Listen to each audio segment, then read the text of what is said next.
right, we're back again with another episode of Roofer Reflections. I have Adrian here. Thank you for coming on the show. Thank you for having me. Did you have family ties to the roofing industry? I am the only one of my immediate family to enter the trades. How'd you get in? I was 31 at the time. Okay. I was trying to pursue a job in IT. I was living in Iowa. It just really wasn't going anywhere. And this friend of mine asked if I wanted to turn my life upside down and move down to Texas and become a roofer. And I was thankfully at that junction in my life where such a change was easily managed. So I did just that. It was completely different than what I expected. So I started in the winter here in Texas. So it was actually colder than I expected, especially moving from Iowa, being up on the roof. Right? I was shocked by how chilly it got up there during the winter.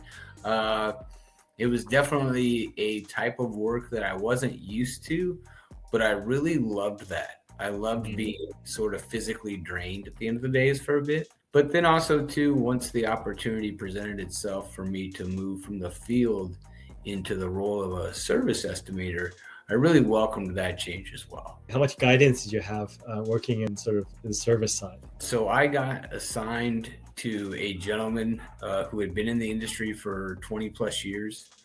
He at one time worked for Carlisle, and when I met him, he was working as a contractor, as an estimator, and he took on the responsibility of being this young person, me, his mentor. And I was able to work day in and day out with this gentleman who really knew roofing and really knew service, and was able to provide me the guidance I needed to really excel at an expeditious rate. What are some like key lessons or things that, this individual said that really like to this day kind of like stay with you? I think probably the most important would be a principle on, when we as service professionals in roofing, we strive to become, a trusted advisor to our customer in regards to the building envelope. We need to honor that position that we're trying to work to by, only really prescribing repairs or maintenance that we would want on our own facilities. Well, so much of what we do, specifically in low slope or commercial roofing, is focal or centered around the relationship that we can build with our customer. Because while we seem like,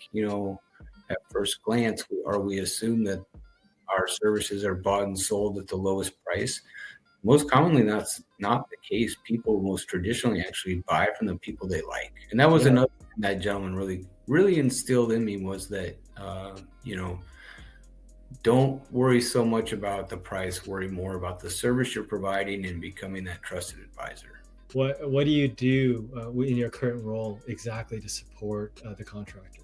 We provide guidance through experience. Our focus is on providing shortcuts to answering the questions that we once had as contractors that we had to figure out on our own. But a lot of the practices I do day to day, they mirror my time when I moved from being a service estimator to the chief service estimator. At that time, I was not only responsible, of course, for my own book of business, but then also for the success of 7 other gentlemen. And again, I used that mentoring experience that I was lucky enough to have and tried to use that to influence how I engaged these other gentlemen over the years. And those teaching moments were the highlight of my time as a contractor. It was great to sell some of the really great, large marquee projects, but ultimately the really human value was helping these other gentlemen find success, much like I was helped to find success. And that's the great thing about my job now as a strategy consultant, is I get to do just that. I get to help people hopefully not only achieve the same success that I had as a contractor, but go above that and beyond it, and also at a quicker rate than I had to, because now they can use my experience to hopefully avoid those pitfalls that I had to experience firsthand. When you look at the industry as a whole, I mean, if you had a magic wand, what would you change? I would change the new generation's reluctancy to embrace the trades. We have a real deficit of people coming into the trades. And unfortunately, trades are just not glamorous. And you see that across social media. It's, the young people, they want to find their path in life through something that they view to be marquee, glamorous, paramount. And unfortunately, the trades just don't appear that way.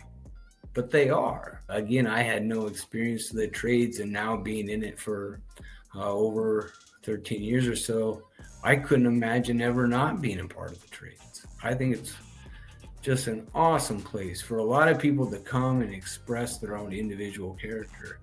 Unfortunately, like I said, I think that right now we have such a deficit because it's not viewed as glamorous. So if I could wave my magic wand, it would be that, sir, to make the trades glamorous to everybody.